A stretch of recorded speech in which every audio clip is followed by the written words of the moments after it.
Hi, I'm bobagain Carney Jr. It's Sunday, July 29th, and I'm standing in front of a banner. This is 5 by 8 feet of a controversial subversive document. This is Articles 1 through 3 of our federal Constitution. Apparently, the Hennepin County government thinks this is so dangerous that they won't let me display this. They won't let me set it up on a portable stand that I've got at the People's Plaza or Government Plaza between the Minneapolis City Hall and the Hennepin County Government Center. They claim I need a permit. I claim the First Amendment is my permit. So I may get arrested for this sometime soon. We'll see what happens on that. This is a display to talk about a new constitutional theory that I've developed on impeachment. I call it the constitutional immune system. And the most basic thing about this theory is that I think that Congress has far more extensive, more flexible, and more powerful impeachment tools than conventional wisdom teaches us. There's an old saying that when all else fails, read the instructions. These are the instructions. This is our law. And so that's what I propose that we do. Let's take a look at this in depth and see what the Constitution actually says about impeachment and removal from office and how it works. Now, I have a graphic of this same display. It's on legal size paper, 8.5 by 14. It's available at meet2impeach.com, the website, and so you're certainly welcome to download that and follow along. So to get started, the preamble tells us what the purpose of our Constitution and our government is. And it starts, of course, we the people. There's a real key point here, and that is that we the people ultimately are the court of appeals for all impeachment decisions by Congress. Because whatever Congress does, we the people can either re-elect them or vote them out based on what they do on impeachment. And that's a very key point and an essential point when we're talking about impeachment. No branch of government has final authority. So, let's just go over it. We the people of the United States, in order to form a more perfect union, establish justice, ensure domestic tranquility, provide for the common defense, promote the general welfare, and secure the blessings of liberty to ourselves and our posterity, do ordain and establish this Constitution for the United States of America. That's the purpose of this whole system. Now, there's a basic structure to these articles. We've got Article 1. This covers the legislative branch, the Congress, and it is the biggest article by far. And Congress essentially was thought of as the dominant, the most important of the three branches of government way back in the day. Now, recently, Congress has really kind of shriveled up. And the members of Congress seem to be more concerned about getting reelected than actually doing their job. That's unfortunate. We'll be talking about that as we go forward. But Congress is definitely intended to be the most important of the three branches. The second is, Article 2, the executive. This establishes the executive, and it runs down through here. It includes the most famous passage on impeachment that we'll be talking about. And then Article 3 establishes the judiciary. This is the shortest of the three articles, and so we'll be talking about the judiciary also. Conventional wisdom essentially ignores the judiciary when it comes to impeachment. And this is both wrong, and it's a huge problem in terms of our failure to really understand and use impeachment and removal as a way for holding government office holders and all people accountable. So that's the basic structure. It's important to know, however, that this basic structure actually didn't come into being until just a few days before the Constitutional Convention adjourned.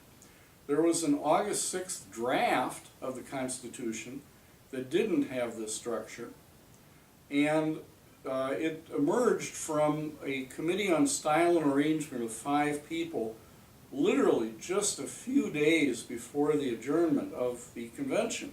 Now, it establishes this whole idea of checks and balances, that we have 3 branches of government, and that they're designed and intended to check and balance each other so that power doesn't become concentrated in any one branch.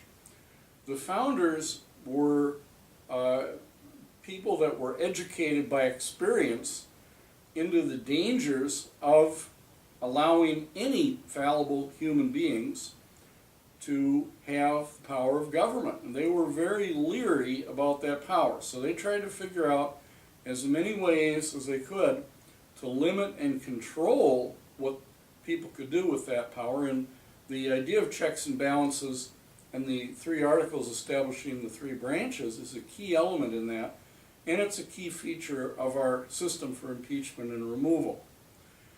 Now, let's talk briefly about the conventional wisdom approach to impeachment. And that really starts with a passage at the end of Article 2.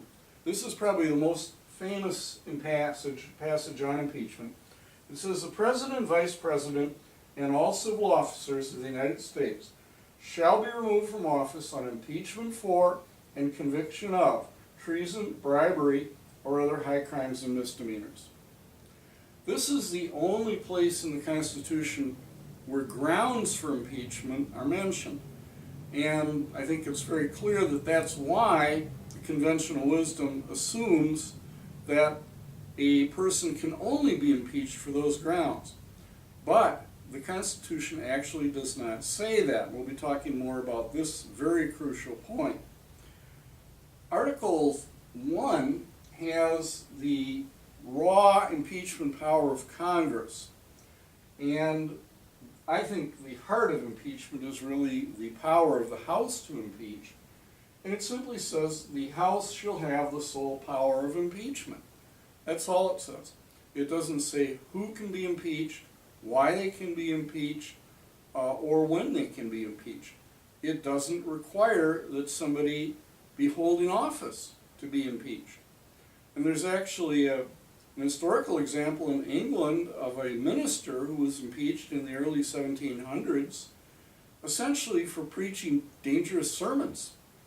And the punishment that Parliament imposed was to ban him from preaching for 3 years and to publicly burn his sermons. But he was not an office holder. And we'll come back to talk about this also. Now, this is the most extensive passage on impeachment in the Constitution. It is the Senate trial. And so you can think in terms of tweets. This is kind of 2 full tweets. We've got 2 full paragraphs on this. The first one is, "The Senate shall have the sole power to try all impeachments. When sitting for that purpose, they shall be on oath or affirmation. When the President of the United States is tried, the Chief Justice shall preside, and no person shall be convicted without the concurrence of 2/3 of the members present." So that's the trial phase, and the result of the trial phase is a judgment. Correction, verdict. The result is a verdict. Either conviction or no conviction. On to the judgment phase of the trial. Judgment in cases of impeachment shall not extend further than to removal from office and disqualification to hold and enjoy any office of honor, trust, or profit under the United States. But the party convicted shall nevertheless be liable according to law. So this limits the extent to which the Senate can impose any kind of a penalty. It's a limit of removal from office if a person holds office, and disqualification from holding any future office. Now, I want to point out one thing here. Back in Article 2, if someone is impeached, if a civil officer, someone holding office, is impeached and convicted for high crimes and misdemeanors, including treason and bribery, then Whatever else happens, removal from office is a minimum required consequence. Over in the Senate trial, what we find is that removal from office and disqualification from future office are not any minimum requirement, they're the maximum possible extent of what Congress can do if they convict someone. And this is one of the reasons that I think that there is no limit from Article 2 on the grounds for impeachment. Article 2 simply establishes a higher standard for a category that we call high crimes and misdemeanors. But it doesn't define high crimes and misdemeanors. There's been a lot of argument about that. And I want to mention one point about this before we continue, and that is that when the Constitution went into effect, it was not only the highest federal law in the United States, it was the only federal law in the United States. There's never been anything, there isn't anything today, to prevent Congress from passing a comprehensive law of impeachment, removal, and high crimes and misdemeanors. Congress can and should define in law what high crimes and misdemeanors are. And there's a lot of historical basis for understanding what that means. Basically, it means using the powers of government in a way that is wrong. Taking a bribe, selling your vote, that's wrong. Betraying your country, treason, that's wrong. Those are high crimes and misdemeanors.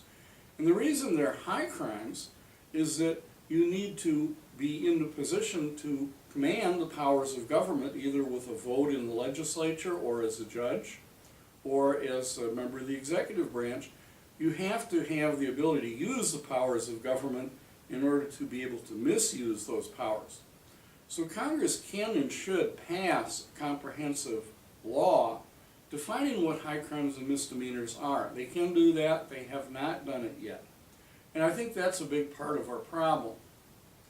Now, again, the passage down here in Article 2 is widely understood to be the heart of impeachment. It's the only place where grounds for impeachment are mentioned, and it requires removal from office for this category of high crimes and misdemeanors. But let's take a look at one other point before going back to the raw constitutional powers of Congress in Article 1. I've got a whole section that is kind of roped off with a dotted line, and there's a lot of passages in here that are in larger type. They're red type with yellow highlight. All of these passages have to do with impeachment and removal. So there's a couple of points here. First of all, these passages are all typically ignored in the conventional wisdom discussion of impeachment. There's one exception to that, I think, and that is that the fact that if someone is impeached, they can't be pardoned, is often talked about. And the reason is that President Nixon actually resigned before the House impeached him. And I think it's pretty clear that one of the reasons for doing that was that he was able then to be pardoned by President Ford. He received a complete unconditional pardon from his successor, President Ford. And that's not a get out of jail free card, that's a stay out of jail free card. That pardon prevented him from even being indicted for anything related to Watergate. And he's referred many times in the judicial record on Watergate as an unindicted co-conspirator. So a real crucial point is that the pardon power of the president is limited. It does not apply when someone is impeached. Okay, now Article 3 is worth talking about briefly before we go back to Article 1. And the reason is that it's typically left out entirely in discussions about impeachment. The assumption is the judiciary looks at this whole process as political questions. We don't want to get involved in political questions. And so historically the judiciary never really has gotten involved. The only exception, of course, is that if a president is impeached, then the Chief Justice presides over the Senate trial. And one reason for that is, otherwise the Vice President would preside, and if a president is convicted, the Vice President would become president. So that's a huge conflict of interest there, and certainly explains why the Chief Justice would preside in that case.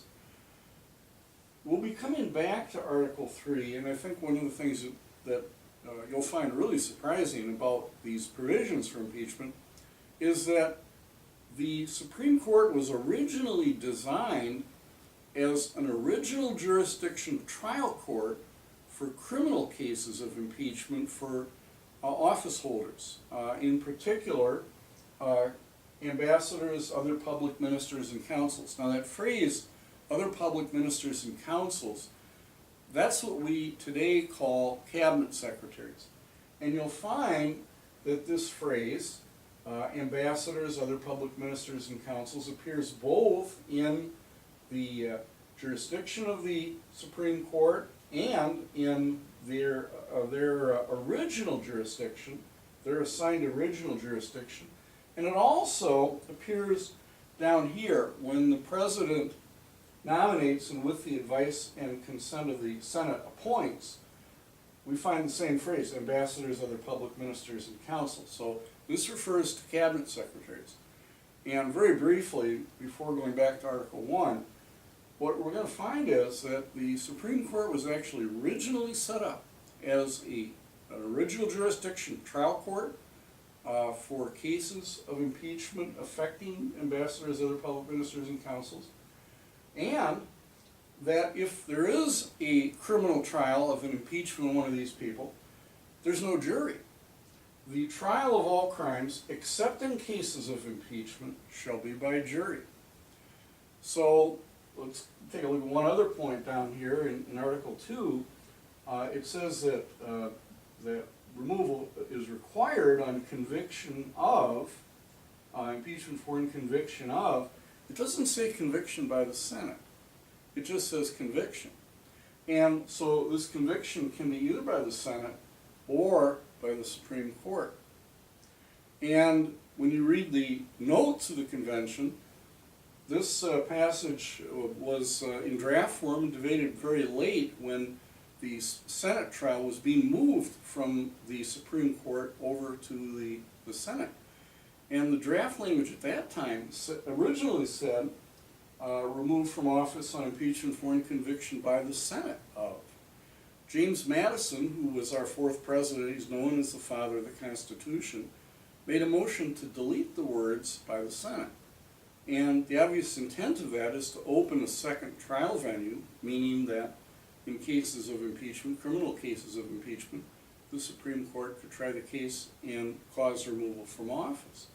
The motion failed, but the same day the convention established the final 5-person committee to do the final draft of the Constitution. Madison was on that committee, and when the final draft came out, the phrase by the Senate was gone. And this is going to prove to be a real crucial point in thinking about how this whole system works. Okay, so we're on again to Article 1, and the first thing I want to emphasize is simply that this very brief passage on the House has almost no limits. It simply says the House shall have the sole power of impeachment. And I think it's clear from reading that they can impeach anybody at any time for any reason. So let's just take a hypothetical test case. Suppose that somebody said early in a presidential election campaign, and we have evidence that they said it was in public, part of campaigning. Suppose somebody said, I could stand in the middle of Fifth Avenue and shoot somebody, and I wouldn't lose any voters. Our presidents don't talk that way. The idea of somebody saying that, and also the idea of somebody talking about torture, and saying that we have to allow waterboarding, and we need to keep in mind that when our armed forces do things that are torture under international law, we have both issues with international law and the danger that other terrorists and other countries may retaliate against our armed forces. We need to defend our armed forces in part by ensuring that they don't do things like that. So when somebody running for president talks like that, Congress has the power preemptively to impeach them and disqualify them from holding office. So let's just see how this would work. Again, the House has the sole power of impeachment. When President Trump said that in January of 2016, the House of Representatives right then and there could have passed an article of impeachment, simply saying, Donald Trump said I could stand in the middle of Fifth Avenue and shoot somebody and I wouldn't lose any voters. Because our presidents don't talk that way, Donald Trump is hereby impeached. They could have passed that on a majority vote and sent it to the Senate. The Senate has discretion on whether to try something or not. They could have simply ignored it. But they could also have conducted an impeachment trial before the Republican convention, before most of the primaries had happened, and they could have impeached Donald Trump. So let's go back and take a look at how this impeachment power of the Senate would work. First it says the Senate shall have the sole power to try all impeachments. Now, let me be clear, because I'm saying that the Supreme Court can try criminal cases of impeachment. We're not talking about a criminal case of impeachment here. The point is that the Senate has the sole power to try any case of impeachment as an impeachment trial, meaning that it's limited to removal from office and disqualification. So the Senate could have tried Trump in January of 2016 based on that House impeachment article, and the trial part should have been pretty easy because we have the video. He said this in public. So that should probably take about 15 minutes.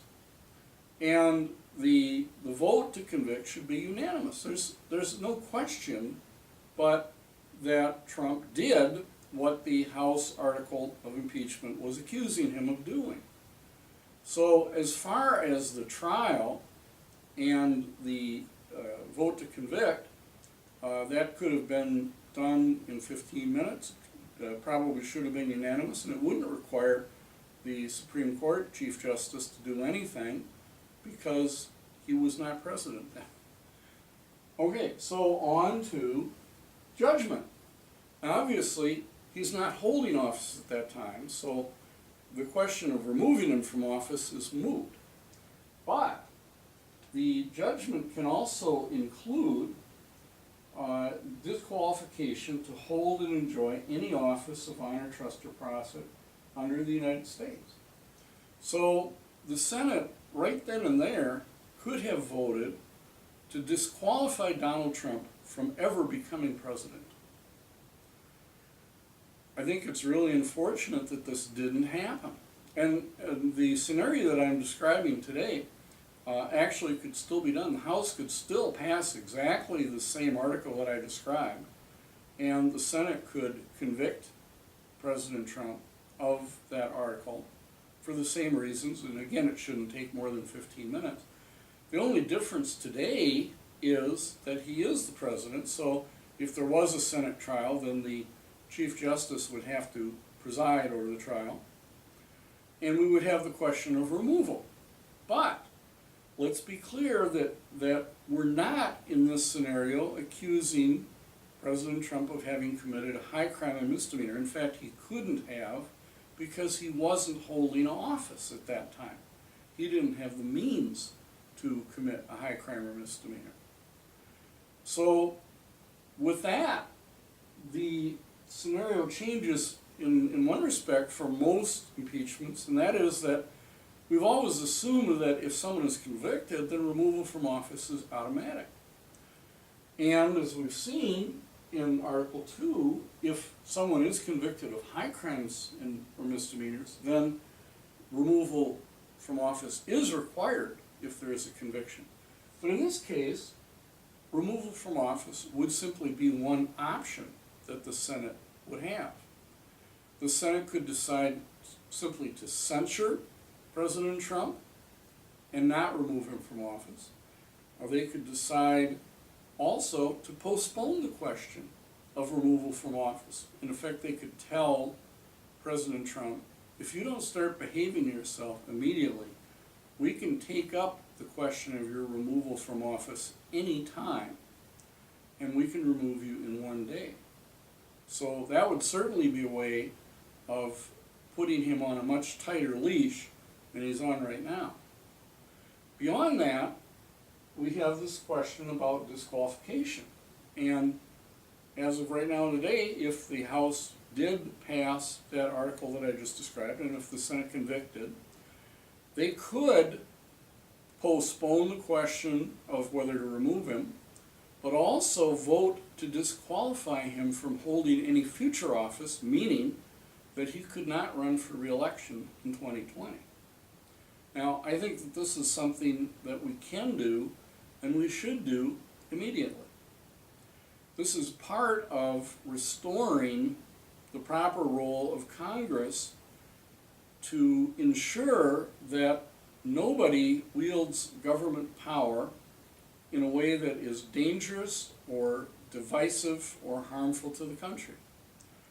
There's been a real concern in the past about not using the power of impeachment because it would be too divisive and disruptive. The fact is that Congress has gone so far to abandoning its real role as both a lawmaking body and a body that sets standards for public service, that our problem today is not the danger of trying to rein in the power of a president too much. Our power is right now that we are allowing to occur has become so extensive that the real need for Congress is to start holding people, including presidents, accountable to a much higher standard of conduct. And that's one of the reasons that I think that Congress should immediately pass that article of impeachment from the House and conduct the Senate trial that I've described. And I think that Trump should be disqualified from running for office in 2020. We could then make the 2020 election what you could call the hindsight election and start over with new candidates. The concluding point that I want to emphasize is that when you talk about interpreting the Constitution, there are kind of two main schools of thought. There's originalism and there's the living Constitution theory. Originalism is associated with former Justice Antonin Scalia.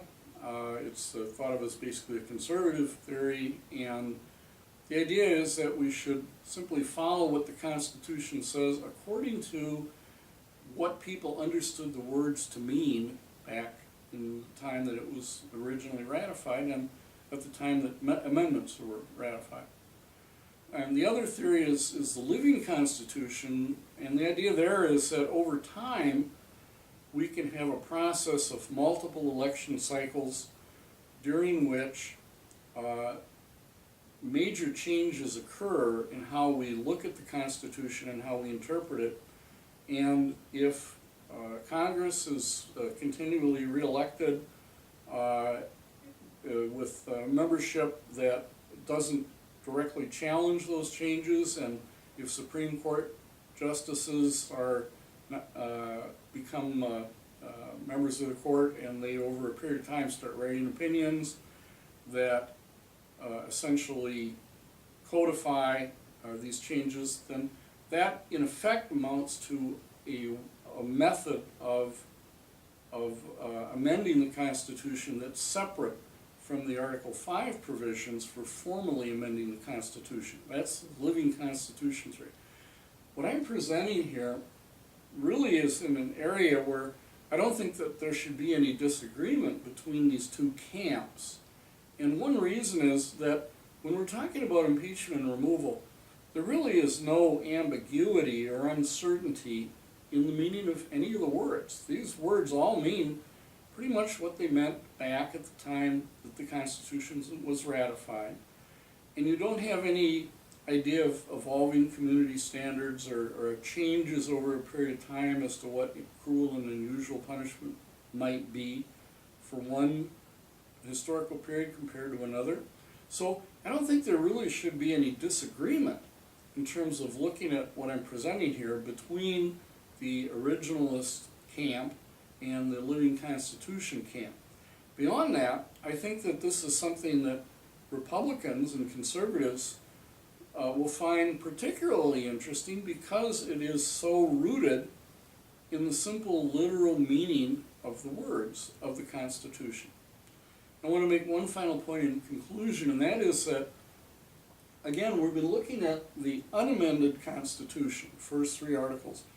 There has been one significant change regarding impeachment, and that is the 12th Amendment, which was ratified after the election of 1800 when Thomas Jefferson was running against President Adams.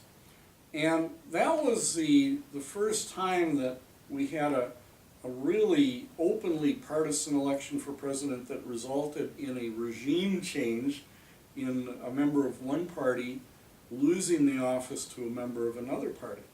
And actually in 1796, before the 12th Amendment, the process was that every elector had 2 votes, but it didn't distinguish who was president and who was vice president. So people just voted for 2 people. And the result was that Adams was elected president and Jefferson was elected his vice president, even though they were widely recognized as members of different political parties. The 12th Amendment establishes separate ballots for president and vice president. So when the electors vote, they first cast a presidential electoral ballot and then they cast a vice presidential electoral ballot. And that made it possible for political parties to nominate tickets, where you're not just electing one person, you're electing a ticket. In effect, you kind of have a designated backup quarterback. If something goes wrong with the president, if he turns out to be incompetent or dangerous or incapable, if he's maladministering, if he's not showing up for work, essentially Congress can fire him. And at the same time, we're not in a situation where we would be overthrowing or overturning or undoing the election because we elected a ticket of 2 people that have basically compatible approaches and philosophies of government.